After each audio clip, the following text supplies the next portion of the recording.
The Cincinnati Bengals still have life when it comes to the NFL playoffs, at least for another day. After Saturday night's exciting 19-17 victory on the road in Week 18 against the Pittsburgh Steelers. Welcome into Bengals Breakdown. I am your host, Stone Shields. This is our instant reaction video. Just got wrapped up with our watch party about 20 or so minutes ago, and then we are underway here with our instant reaction video. Plenty to discuss, plenty to unpack. Not the prettiest game by any stretch of the imagination for the Cincinnati Bengals, but hey, they did enough out there on the football field to get the job done and at least give themselves an opportunity to be able to watch some football, root on a couple of teams, and hopefully find a way to backdoor themselves into the playoffs. Before we fully dive into some of my takeaways from this game, do want to invite you guys to hit that subscribe button if you have not done so already. We will be live here on the channel tomorrow around 4 o'clock p.m. Eastern Time. We will be talking about the Kansas City Chiefs and the Denver Broncos games. We'll be calling that a little bit, as well as the Dolphins-Jets game. We'll spend some time on that as well. Not exactly sure how it's going to look 100%, but we're going to be bouncing back and forth between the two games. Might even go a little split screen, try to call both the games at the same time. But told you guys that if we got over $200 in Super Chats and Cincinnati won against Pittsburgh, that we would do this. So I'm looking forward to doing this tomorrow at the channel. Make sure you hit that sub button so you don't miss out, and we can have another watch party, a little back-to-back watch parties here at Bengals Breakdown.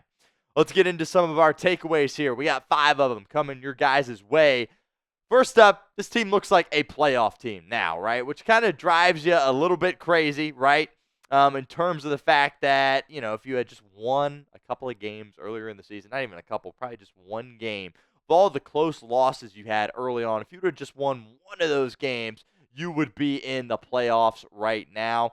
But right now, offensively, you've looked like a playoff team offensively all season long, but defensively, you've finally gotten your stuff together, and it looks like you are in a position where you can go out there and compete against any football team because at least defensively, you have a chance. You can get a couple of stops. We've seen that over the past couple of weeks. Thought at first there, you're slowing down Cleveland, Tennessee. You're like, okay, whatever. Those are, bottom feeders, right? But you've done it against Denver and Pittsburgh as well, and it's just unfortunate that it took this long for it to happen, but there's some optimism that if the Bengals are able to back their way in, they can compete with absolutely anybody because, like I said, they look like a playoff team as of now. We'll spend some time talking about the defense a little in depth here in a second and also get to our pinned comment, but do want to bring up some injury news first. Look, everybody on this team is banged up. Everybody in the NFL is banged up. It's Week 18. That's just how it goes. It's just a matter of whether or not you are banged up to the point where you are not able to play. T. Higgins left the game with an ankle injury. Look, massive salute to T. Higgins for what he did last week. He absolutely popped off against the Broncos. He was still dealing with the ankle and the knee. Went into this game, didn't know if he was going to be able to play. He went out there and gave you a lot of production early on in that game. At the end, in the second half, it got a little bit too much, and he had to come out of the game. Luckily, we were still able to finish off the game against Pittsburgh with a win. We'll see if the Bengals play another game this year. I assume T. Higgins is going to be out, ready to go. Out there, ready to go, not out for the game. But he was sidelined for the end of this game. Also, Joe Burrow got banged up as well. He's taken massive shots all season long. I think anybody that watches the games has been able to see that. This hit that he took against Pittsburgh wasn't really a massive hit, but he face planted into the ground. Face mask went straight into the grass and had 2 massive linemen on him. It was like 500 pounds of force on top of him. Went to the blue medical tent, was evaluated, and was able to return to the game. Didn't look like himself, to be completely honest with you, out there on the football field. I think he definitely was dinged up, but I do think it was more of a neck than a head injury. Not exactly sure. I haven't gotten a ton of details at this point, but Joe Burrow was able to return. The guy's as tough as they come, and he was banged up in this game. AFC North football. Also, don't have a graphic for this, but Amarius Mims, he was in and out of the lineup. I mean, that guy's just a fighter. Broken hand, messed up ankle. He was in and out. Cody Ford got banged up, so the two of them were just kind of trading off there at that right tackle spot. So injuries everywhere, but ultimately Cincinnati was able to fight through them and get a victory here in this football game by a score of 19-17 over Pittsburgh. Leads us to the pinned comment of today's video. Will the Cincinnati Bengals make the playoffs? Let me know in the comment section. Type Y for yes or N for no. If that ad comes here on YouTube, totally fine. Take advantage of it. Get down in the comment section. Let us know what you think.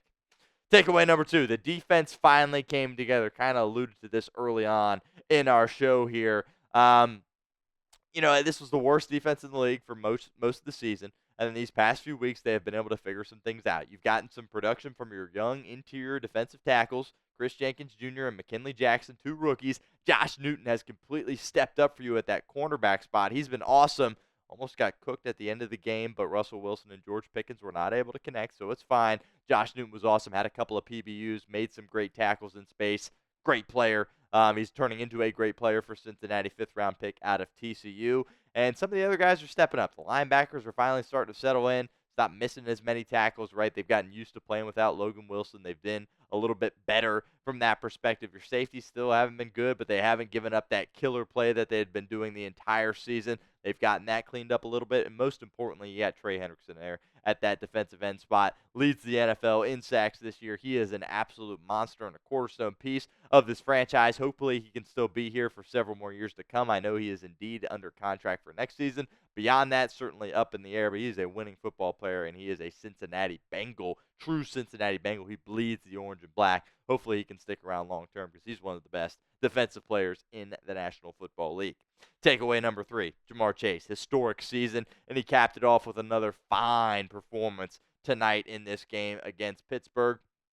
Take a look at some of his stats here in a moment, but it looks like, don't want to jinx my guy, but I think it's safe to say he's going to wrap up the Triple Crown. Really the only thing that was up for discussion were, of course, the receptions, and Joe Burrow made sure he got 10 of those bad boys today. Almost had another 100-yard game, 96 yards, had a touchdown. I will say, Jamar definitely would say that he should have had another touchdown there at the end of the first half, was not able to execute that.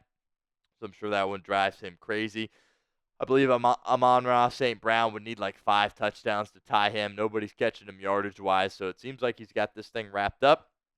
Heck of a season from Jamar Chase, and the Bengals better not mess this up in the offseason. He is the best wide receiver in the National Football League, and he needs to be here with Joe Burrow for the rest of his career. And it's really only a matter of time before the Cincinnati Bengals football team finds a way to figure it out and climbs the top of the mountain and wins a Super Bowl. They have too much talent there with the best wide receiver and, in my opinion, the best quarterback as well. No disrespect to Mahomes, but Joe Burrow's played out of his mind throughout the entire season. And got to make sure those two guys are locked up long term. Another opportunity for you guys to get involved with our show here at Bengals Breakdown. You think Jamar Chase is the best wide receiver in the NFL? Let me know. I've been saying this ever since he came into the league. People wanted to say it was Justin Jefferson. No disrespect to him, of course, but to me, this only makes things more clear that he is the best wide receiver in the National Football League. Seems like some more people are kind of waking up to that theory. I want to know what you guys think. Sound off for us in the comment section. Type A for yes or B for no. Takeaway number 4, go Chiefs, go Jets. It's kind of where we're at. Joe Burrow spoke with Lisa Salters after the game on the football field, and he's like, yeah, don't love where we're at, but this is kind of where we are. At least we gave ourselves a chance, and we have an opportunity here. We'll watch some football tomorrow, and we'll hope for the best. And that's what we're all going to do. We're going to do it live here at Bengals Breakdown.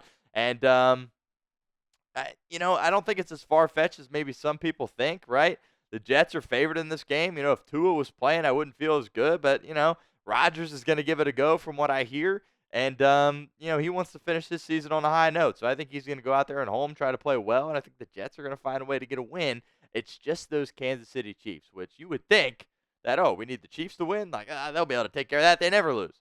Well, they might not want Cincinnati to get in. I am so intrigued on how the Kansas City Chiefs handled this game because there's that narrative out there that, Kansas City's going to throw the game. They don't want Joe Burrow and the Bengals in, yada, yada, yada.